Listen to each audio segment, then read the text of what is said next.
Bonjour à tous, dans cette vidéo on va corriger ensemble l'exercice 10 du TD de cinétique qui s'appelle décomposition de l'eau-vapeur. Donc on nous explique que l'eau-vapeur se décompose selon la réaction 2H2O gazeux donne 2H2 gazeux plus O2 gazeux. On étudie cette réaction à une température T dans un récipient de volume constant et on nous explique qu'on introduit N0 de vapeur d'eau à l'instant T égale 0 et qu'on va suivre l'évolution en pression partielle de l'eau. Et on nous demande de montrer que si la réaction est d'ordre 1, la pression partielle de l'eau obéit à la relation qui est approuvée. Donc si la réaction est d'ordre 1, tout ce qu'on peut dire, c'est qu'on peut utiliser les concentrations. Et on peut écrire que V est égal à K fois la concentration en H2O, qui est le seul réactif à la puissance 1.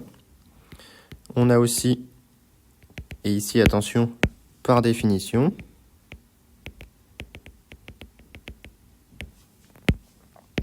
la vitesse volumique de réaction qui s'écrit comme moins 1,5 de la dérivée de la concentration en H2O par rapport au temps. Le 1,5 vient du fait qu'on a 2 en coefficient stoichiométrique devant l'eau. Et on intègre alors donc là je vous renvoie au cours, on l'a déjà fait plusieurs fois, H2O de T égale la concentration en H2O à l'instant 0, E puissance moins KT, avec le 2 qui vient toujours du même endroit. Or, la pression partielle en H2O, par définition, dans le modèle du gaz parfait, c'est la concentration fois RT. Et la pression partielle en H2O à l'instant 0, comme écrit dans l'énoncé, c'est la concentration en eau à l'instant 0 fois RT. Et donc, on obtient assez facilement que la pression partielle en H2O à l'instant T, c'est la pression partielle à l'instant 0 en H2O, exponentielle de moins 2 KT. Donc ici, il n'y a pas trop de difficultés.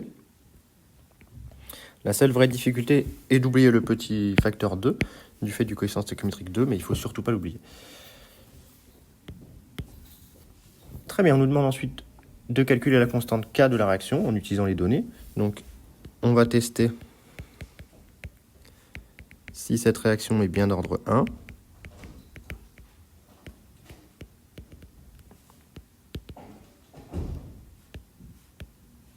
En traçant, tout simplement, ln de la pression partielle en H2O en fonction du temps.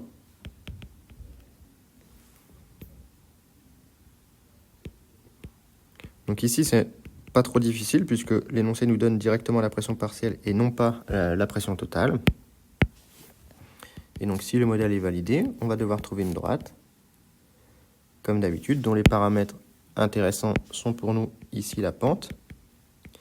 La pente qui ici va être égale à moins 2K.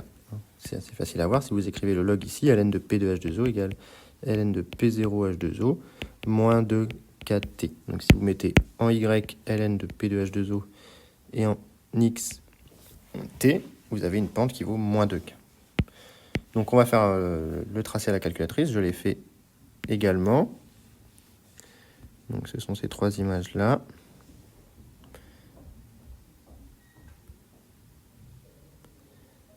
Voilà ce qu'on obtient. Donc on a quelque chose qui est plutôt bien droit.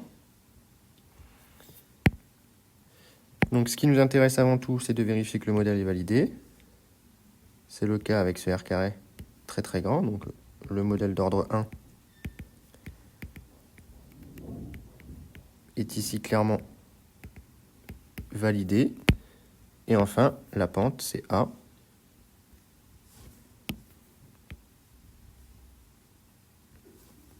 Décidément. Donc la pente ici, petit a. Hop. Bon, c'est pas grave. Donc ici, on a la pente. On a A qui est égal à moins 2K. Donc de manière équivalente, K qui est égal à moins A sur 2. Et donc l'application numérique nous donne petit k qui est égal à 1,59 fois 10 puissance moins 2 secondes moins 1. Attention à l'unité, c'est un ordre 1, donc seconde moins 1. Donc voilà pour cette deuxième question. Dans la troisième question, on nous demande d'établir l'expression du temps de demi-réaction. Ben, on a T1,5 qui vérifie la concentration en H2O à T1,5 qui est égale à la concentration en H2O à l'instant 0 sur 2. Mais ça marche évidemment également pour les pressions. Et donc on va se retrouver avec 1,5 égale à exponentielle de moins 2K T1,5. Et donc vous allez normalement trouver assez facilement que T1,5 est égal à ln de 2 sur 2K. Dans ce cas-là, on fait évidemment attention à ne pas oublier le facteur 2 qui est là depuis le début. Et donc l'application numérique, avec le cas trouvé précédemment, nous donne T1,5 égale à 21,8 secondes. La valeur nous paraît cohérente puisque dans l'énoncé, on voit qu'au bout de 20 secondes, on n'est pas encore passé en dessous de la moitié de la pression. Donc la valeur semble cohérente. Alors dans la question 4, on nous donne le temps de demi-réaction pour deux températures différentes. On a T1 égale à 1841 secondes à T1 égale 1000 Kelvin. Et on a T2 est égal à 0,256 secondes à T2 égale à 1500 Kelvin. Et on nous demande de déterminer l'énergie d'activation et le facteur préexponentiel. Donc ça, c'est la méthode présentée dans la vidéo de cours. Et on a déjà montré que, évidemment, il faut le redémontrer à chaque fois, on a ln de K1 sur K2 qui est égal à EA sur R, facteur de 1 sur T2 moins 1 sur T1. Donc ça, c'est voir vidéo. Le jour d'un concours ou d'un devoir, on attend de vous que vous le redémontriez. Et donc, on a déduit que EA est égal à R ln de K1 sur K2, divisé par 1 sur T2 moins 1 sur T1. Or, ce qu'on nous donne, ce ne sont pas les constantes cinétiques, mais les temps de demi-réaction. Et donc, on sait que K1 est égal à ln de 2 sur 2 taux 1, et K2 est égal à ln de 2 sur 2 taux 2, d'après ce qu'on a établi au-dessus, là, encadré en rouge. Et donc, on en déduit que l'énergie d'activation est égale à R ln de taux 2 sur taux 1 divisé par 1 sur T2 moins 1 sur T1.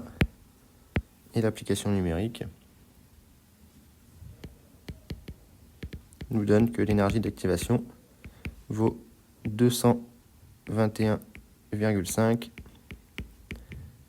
kJ par mol. Puis, on trouve A à partir de la loi d'Arrhenius. On sait que la loi d'Arrhenius s'écrit K de T égale à A exponentielle de moins EA sur RT.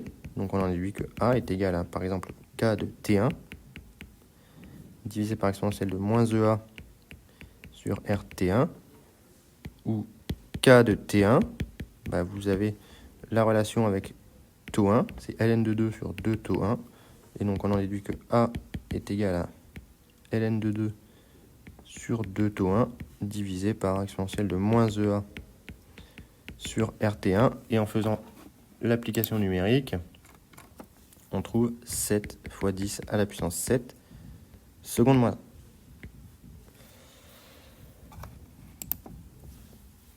Dernière chose, on vous demande de calculer la température à laquelle on a travaillé. Ben, on connaît K. Donc, on peut en déduire T. D'après Arrhenius. Donc, on a tout simplement que K sur A est égal à exponentielle de moins EA sur RT. Donc, en passant au logarithme, on a que le log de K sur A est égal à moins EA sur RT. Et donc, on en déduit que T est égal à moins EA sur R divisé par log de K sur A. Et donc on peut faire l'application numérique.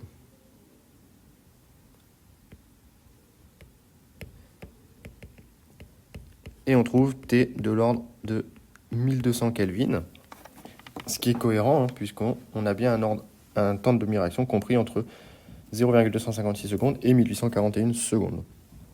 Donc voilà pour cet exercice qui est pas mal intéressant, puisqu'il fait intervenir une cinétique d'ordre 1 avec un coefficient stoichiométrique différent de 1 devant le réactif, et qui nous fait réutiliser la loi d'Arrhenius. J'espère que c'était clair.